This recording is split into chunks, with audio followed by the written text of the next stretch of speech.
Buongiorno a tutti ragazzi e ragazze, oggi prepariamo un piatto veramente squisito e delizioso, golosissimo, che piacerà tanto ai bambini. Stiamo parlando di una torta con carne macinata, formaggio, prosciutto crudo e naturalmente delle patatine.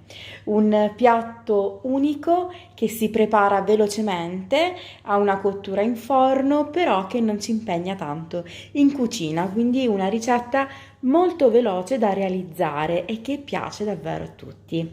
Ci occorreranno delle patate, del prezzemolo, mezzo chilo di carne macinata, 3 uova, 200 g circa di formaggio a pasta filata, delle fette di prosciutto crudo oppure prosciutto cotto che se vi piace di più, circa 200 g di parmigiano grattugiato e poi naturalmente del pangrattato quanto basta, olio e sale.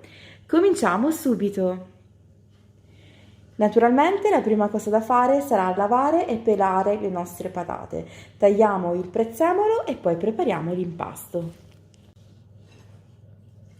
Tagliamo quindi le patate, devono essere sottili, diciamo circa 4 mm, 3-4 mm, non di più.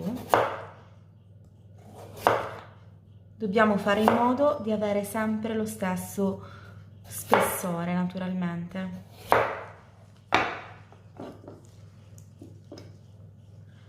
Vedete? Questo deve essere lo spessore.